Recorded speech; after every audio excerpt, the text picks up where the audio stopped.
Existe uma pergunta que muita gente faz em silêncio, sem coragem de dizer em voz alta. Por que pessoas inteligentes, racionais, analíticas, caem em relacionamentos que as destroem? Não estamos falando de pessoas ingênuas ou desinformadas. Estamos falando de pessoas que leem, que estudam, que entendem o mundo com uma profundidade acima da média. E ainda assim, são frequentemente as primeiras a cair. A resposta não está onde a maioria procura. Não está na falta de informação, não está na falta de experiência. Está em algo muito mais profundo, algo que tem a ver com a própria forma como a mente inteligente processa o mundo. O primeiro fator é algo que a psicologia chama de ruminação cognitiva. Quando algo dói, a mente comum sente a dor e recua. A mente inteligente faz o oposto. Ela avança, ela investiga. Por que ele agiu assim? O que eu fiz de errado? O que posso mudar para que isso não se repita? Esse mecanismo transforma o sofrimento em um problema a ser resolvido. E para uma mente que foi treinada a resolver problemas, isso é quase irresistível. O relacionamento tóxico, nesse contexto, deixa de ser uma fonte de dor. Ele se torna um enigma, e enigmas, para mentes brilhantes, são fascinantes.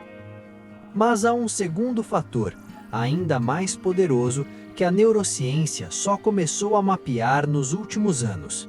Relacionamentos tóxicos quase sempre operam em ciclos. Primeiro vem a tensão, depois a explosão. Depois vem a reconciliação, e então a lua de mel. E depois tudo começa, sempre.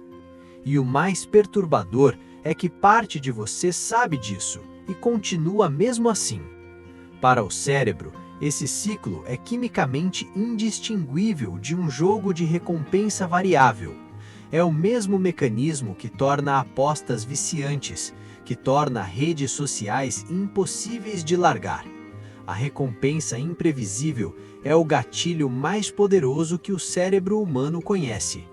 E quando a recompensa finalmente vem, ela não parece apenas boa, ela parece merecida, ela parece real. Cada momento de ternura após o conflito libera dopamina em quantidade desproporcional. A dor torna o prazer mais intenso. E o cérebro aprende a esperar pela recompensa depois do caos. Aqui está a virada que muda tudo. Pessoas inteligentes são melhores em racionalizar esse ciclo, em construir narrativas que o justificam, em encontrar razões sofisticadas para o inaceitável, em convencer a si mesmas de que desta vez será diferente. Porque quanto maior o vocabulário emocional, maior a capacidade de construir desculpas elegantes. A inteligência, nesse caso, não protege, ela elabora a prisão com mais sofisticação. Existe ainda um terceiro fator, talvez o mais cruel de todos. Pessoas inteligentes frequentemente cresceram em ambientes onde o amor era condicional. Condicional ao desempenho, à nota, à conquista, à perfeição.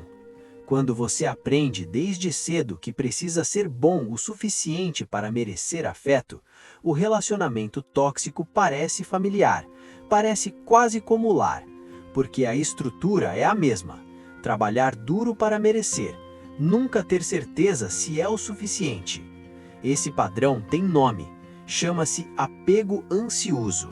É a sensação constante de que você precisa fazer algo para que o amor permaneça, que ele nunca é garantido, que pode acabar a qualquer momento. E ele é significativamente mais comum em pessoas que foram elogiadas pela inteligência em vez de pela simples presença. A inteligência foi recompensada, a vulnerabilidade foi punida. E o resultado é um adulto que não sabe como existir dentro de um amor simples e seguro. Porque o amor seguro, sem drama, sem oscilação, parece suspeito, parece pouco, parece que algo está faltando. E então, sem perceber, a pessoa começa a sabotar o que é saudável. porque o saudável não ativa os circuitos que foram condicionados desde a infância. O cérebro interpreta a ausência de drama como ausência de amor e busca instintivamente o ambiente emocional que conhece, não porque quer sofrer, mas porque o sofrimento familiar parece mais seguro do que a paz desconhecida. Mas aqui começa algo diferente.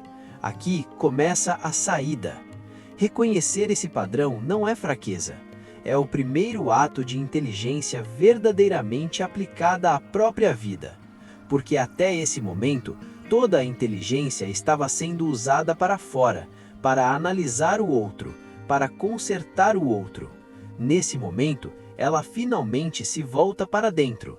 A saída não está em encontrar um relacionamento melhor, está em entender por que os ruins pareciam tão certos. Está em revisitar a criança que aprendeu que amor se conquista e dizer a ela com clareza que isso nunca foi verdade. A inteligência que antes construía justificativas pode agora construir limites. A mesma mente que analisava o outro pode finalmente se voltar para si mesma.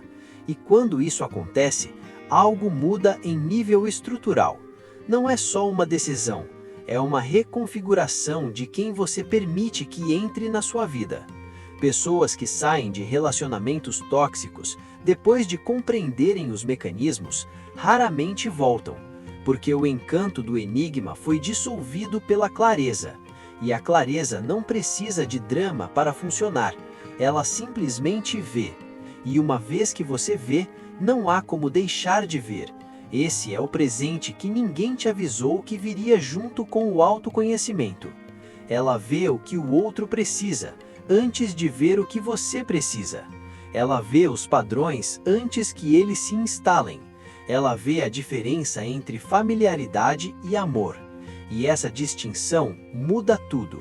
Não porque o amor se tornou mais fácil, mas porque você parou de confundir dor com profundidade e parou de confundir estabilidade com tédio. A inteligência sempre foi um dom. O problema nunca foi ela. O problema foi que ninguém ensinou a usá-la também para dentro. Mas agora você sabe. E saber, para uma mente como a sua, é o começo de tudo. Se esse conteúdo tocou algo em você, manda para aquela pessoa que precisa ouvir isso. Deixa o like que ajuda muito o canal a continuar trazendo conteúdo assim. E se ainda não segue, segue agora para não perder o próximo.